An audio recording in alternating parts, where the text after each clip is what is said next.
नमस्कार, स्वागत है आप सभी का हमारे परिवार डिजी ज्ञान क्लासेस में। आशा करता हूँ आप सभी लोग बिल्कुल स्वस्थ होंगे और आज हम लोग इस वीडियो में जानेंगे वन लाइनर के सवाल। हिस्ट्री, स्टैटिक जीके और ज्योग्राफी के वन लाइनर के सवाल आपको देखने को मिलेंगे हमारे इस वीडियो में, तो वीडियो को अंत तक देखिएगा और चैनल को सब्सक्राइब नहीं किया तो जल्दी से चैनल को सब्सक्राइब जरूर से कीजिएगा। तो पहले हम लोग हिस्ट्री के कुछ वन लाइनर्स को देखेंगे। पहला वन लाइनर है फॉरवर्ड ब्लॉक का गठन। दोस्तों, फॉरवर्ड ब्लॉक का गठन 1939 में हुआ था सुभाष चंद्र बोस जी के द्वारा। फिर कांग्रेस सोशलिस्ट पार्टी, दोस्तों ये मई 1934 को कांग्रेस सोशलिस्ट पार्टी का गठन हुआ था और इसके संस्थापक कौन कौन थे? तो राम मनोहर लोहिया थे, जयप्रकाश नारायण थे और भी दो लोग थे। फिर तृतीय गोलमेज सम्मेलन, 7 नवंबर 1932 को तृतीय गोलमेज सम्मेलन हुआ था, ये भी लंदन में हुआ था। टोटल 3 गोलमेज सम्मेलन हुए थे। फिर अगला है पूना पैक्ट।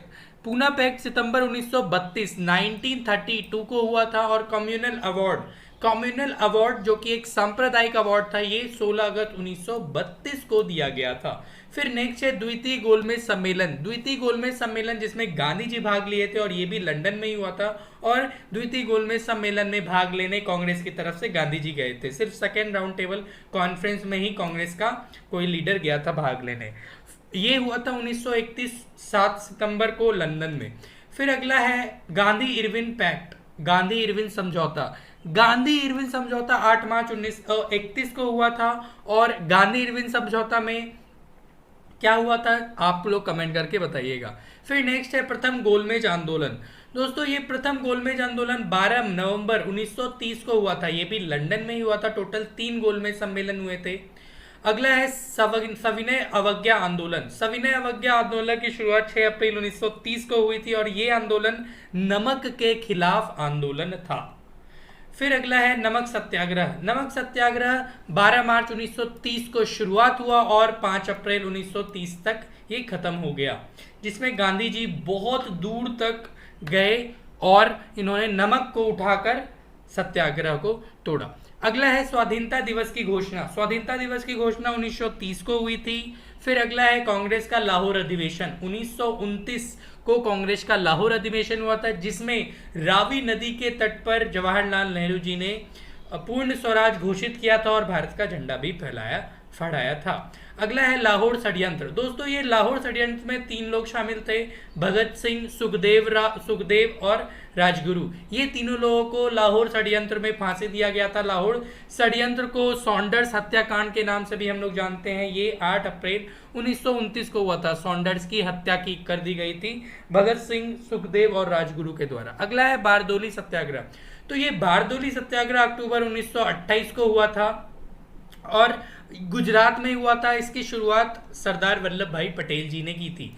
फिर अगला है नेहरू रिपोर्ट 1928 में आया, अगस्त माह में। फिर अगला है साइमन कमीशन भारत में कब आया। दोस्तों साइमन कमीशन भारत में 3 फरवरी 1928 को आया। फिर साइमन कमीशन की नियुक्ति हुई 8 नवंबर 1927 को। जो भी मैं आपको बता रहा हूँ सारे एग्जाम पॉइंट ऑफ व्यू से बहुत ज्यादा महत्वपूर्ण है, तो वीडियो को अंत तक देखिएगा और दोस्तों में शेयर जरूर कीजिएगा आपको अगर हमारा मेहनत अच्छा लगा हो तो। फिर है हिंदुस्तान रिपब्लिकन एसोसिएशन एचआरए की शुरुआत अक्टूबर 1924 में हुई थी, बहुत इंपॉर्टेंट है। फिर चौड़ी चौड़ा कांड। दोस्तों ये चौड़ी चौड़ा कांड में ट्रेन लूट लिया गया था, गोरखपुर में ट्रेन लूट लिया गया था और बहुत सारे पुलिस स्टेशन को भी आग लगा दिया गया था। ये चौड़ी चौड़ा कांड 5 फरवरी 1922 को हुआ था। फिर अगला है असहयोग आंदोलन की शुरुआत हुई थी 1 अगस्त 1920 को। फिर अगला है कांग्रेस का नागपुर अधिवेशन कांग्रेस का दिसंबर 1920 को हुआ था।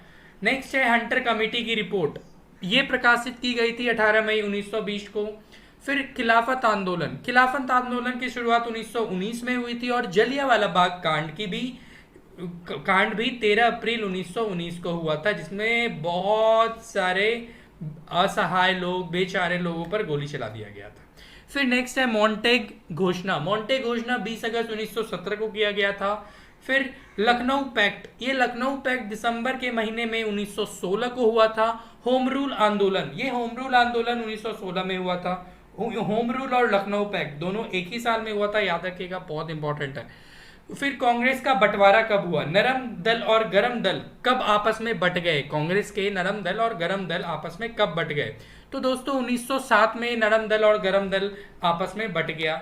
मुस्लिम लीग की स्थापना, मुस्लिम लीग की स्थापना 1906 में हुई थी और बांग्लादेश में हुई थी आगा खान के द्वारा। फिर नेक्स्ट है बंग बंग आंदोलन। दोस्तों ये बंग बंग आंदोलन को स्वदेशी आंदोलन भी कहा जाता है। इसकी शुरुआत 1905 में हुई थी बंगाल से।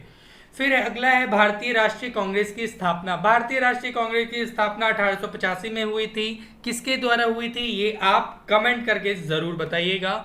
और एक और मेरा आपसे सवाल है, एक जो यहाँ पे हम लोग क्वेश्चन पूछ रहे थे जलियांवाला बाग, ये जलियांवाला बाग कांड में किसने गोली चलवाया था ब्रिटिश की तरफ से भारतीयों पर, ये आपको कमेंट करके बताना है। फिर अब आगे हम लोग देखेंगे फोक डांस, जो कि सारे वन लाइनर देखने को मिलेंगे, अलग अलग स्टेट के अलग अलग फोक डांस। पहला स्टेट है मध्य प्रदेश। मध्य प्रदेश का पांडवनी, गणगौर, गौर, ये सारे इंपॉर्टेंट फोक डांस हैं। असम में बिहू, उत्तर प्रदेश की नौटंकी, फिर गुजरात का गरबा, कर्नाटक का यक्षगान और पंजाब का भांगड़ा, गिद्दा। फिर राजस्थान का कालबेलिया, घूमर, तेरह तली, भवई, सारे इंपॉर्टेंट हैं। मैं वही लोक नृत्य आपको दिखा रहा हूं जो एग्जाम में पूछे गए हैं और पूछे जाने की बहुत ही ज्यादा संभावनाएं हैं। आपको हर एक क्वेश्चन जो भी वीडियो में दिख रहा है, हर एक क्वेश्चन आपको किसी भी एग्जाम में देखने को मिल सकते हैं, ये हमारी गारंटी है। महाराष्ट्र, महाराष्ट्र का तमाशा, लावणी लोक नृत्य है। उत्तराखंड का कजड़ी, छौलिया, ये लोक नृत्य है। फिर है जम्मू कश्मीर, जम्मू कश्मीर का कूद दांडी नाच और राउफ, ये दोनों लोक नृत्य बहुत ज़्यादा फेमस है। फिर अगला है हिमाचल प्रदेश। हिमाचल प्रदेश का छापेली, दांगी, थाली, ये सारे इंपॉर्टेंट है। बिहार का छाऊ, विदेशिया, जाट जाटिन। फिर अगला है केरल। केरल का कथकली और मोहिनी अट्टम, ये लोक नृत्य बहुत ज़्यादा महत्वपूर्ण है। नागालैंड का लीम, छोंग। पश्चिम बंगाल का जात्रा, ढाली, छाऊ। गोवा का मंदी, ढकनी और आंध्र प्रदेश का कुचिपुड़ी, सारे इंपॉर्टेंट है। उड़ीसा का ओडिसी डांस और धुमड़ा डांस, ये दोनों बहुत इंपॉर्टेंट है उड़ीसा का, जहाँ के चीफ मिनिस्टर है नवीन पटनायक जी। छत्तीसगढ़, छत्तीसगढ़ का है पंथी नृत्य, बहुत ज़्यादा एग्जाम में पूछा गया है। अगर वीडियो अच्छी लग रही होगी तो दोस्त इसको शेयर ज़रूर करना, क्योंकि बहुत मेहनत लगता है एक वीडियो बनाने में, एक कंटेंट बनाने में। फिर आगे हम लोग स्टैटिक जीके का कुछ वन लाइनर देखेंगे, देखते हैं स्टैटिक जीके का क्या टॉपिक है। तो चलिए, मयूर सिंहासन किसने बनवाया था ये आपको बताना है। दोस्तों मयूर सिंहासन शाहजहां के द्वारा बनवाया गया था, याद रखिएगा। और मयूर सिंहासन को बनाने वाले कलाकार का नाम था बादल खां। फिर शाहजहां के बचपन का नाम था खुर्रम खान, इंपॉर्टेंट है। और शाहजहां की बेगम का नाम था मुमताज। अब मेरा आपसे एक सवाल है, मुमताज का पहले वाला नाम क्या था? शादी से पहले मुमताज का क्या नाम था, ये आपको बताना है। फिर अगला है शाहजहां की माताजी का क्या नाम था? माताजी का नाम था ताज बीबी बिलकिस मकानी। और अगला है मुमताज महल के नाम से मशहूर होने से पहले शाहजहां की बेगम को किस नाम से पुकारा जाता था? लीजिए, मेरा सवाल का जवाब आपको मिल ही गया, अजुर्मंद बानो के नाम से जाना जाता था, अजुर्मंद बानो। फिर अगला है जहांगीर के सबसे छोटे बेटे शहरयार की शादी किसके साथ हुई थी? तो नूरजहां के पहले पति से उत्पन्न पुत्री से जहांगीर के सबसे छोटे बेटे शहरयार की शादी हुई थी। और अगला है शाहजहां ने किसकी सहायता से राजगद्दी हासिल की? तो याद रखिएगा, आसिफ खां की मदद से शाहजहां ने गद्दी हासिल की थी। शाहजहां के समय कौन कौन सी मुगल हाथ से निकल गई? तो इंपॉर्टेंट है ये कांधार जगह शाहजहां के समय मुगलों से हाथ से निकल गया। अगला है शाहजहां ने आगरा से अपनी राजधानी कहाँ परिवर्तित की? तो शाहजहानाबाद, शाहजहां से आगरा की ओर राजधानी, शाहजहां ने आगरा से अपनी राजधानी शाहजहांबाद, जो कि अभी पुरानी दिल्ली में स्थित है, इसको बना दिया गया था। फिर अगला है लाल किला और किलाए मुबारक, इंपॉर्टेंट है। लाल किला को किलाए मुबारक भी कहते हैं। तो किलाए मुबारक का निर्माण किसने करवाया? तो बहुत आसान सवाल है, शाहजहां ने लाल किला, जिसको किलाए मुबारक कहते हैं, उसका निर्माण करवाया। शाहजहां ने अपनी बेगम मुमताज महल का मकबरा कहाँ बनवाया था? तो बहुत हलवा सा सवाल है, आगरा में बनवाया था। फिर अगला है मुमताज महल के मकबरे को किस नाम से जाना जाता है? तो आसान है, ताजमहल के नाम से जाना जाता है। ताजमहल के निर्माण में कितना समय लगा? बिल्कुल 20 साल ताजमहल के निर्माण में समय लगा। माफी चाहता हूँ, 20 मील मुंह से निकल गया, ठीक है, 20 साल लगा। ताजमहल का निर्माण कार्य कब शुरू हुआ था? तो दोस्तों 1632 में ताजमहल का निर्माण कार्य शुरू हुआ था और उस्ताद अहमद लाहौरी और उस्ताद ईशा खान इसके स्ट्रक्चर क्या बोलते हैं डायग्राम बनाने वाले थे। अब लो सवाल है ही, ताजमहल के वास्तुविद कौन थे? वास्तुविद मतलब जो स्ट्रक्चर तैयार करते हैं, जो डायग्राम बनाते हैं, ठीक है। तो उस्ताद ईशा खान और अहमद लाहौरी ने मिलकर ताजमहल के वास्तुविद तैयार किए थे। ताजमहल को बनाने में इस्तेमाल किया गया संगमरमर कहाँ से लाया गया था? तो याद रखिएगा राजस्थान के मकराना से लाया गया था संगमरमर, जो कि ताजमहल जिससे बना है। आगरा का मोती मस्जिद किसने बनवाया? तो दोस्तों शाहजहां के द्वारा आगरा का मोती मस्जिद बनवाया गया था। और शाहजहां के समय आने वाले फ्रांसीसी का नाम क्या था? तो फ्रांसीसी बर्नियर और टर्विन, ये दोनों थे जो शाहजहां के समय आने वाले फ्रांसिस थे। शाहजहां के दरबार में संस्कृत के कौन से पंडित मौजूद थे? बहुत अच्छा सवाल है, इंपॉर्टेंट है एग्जाम पॉइंट ऑफ व्यू से। तो दोस्तों आचार्य सरस्वती और जगन्नाथ पंडित शाहजहां के दरबार में संस्कृत पंडित मौजूद थे।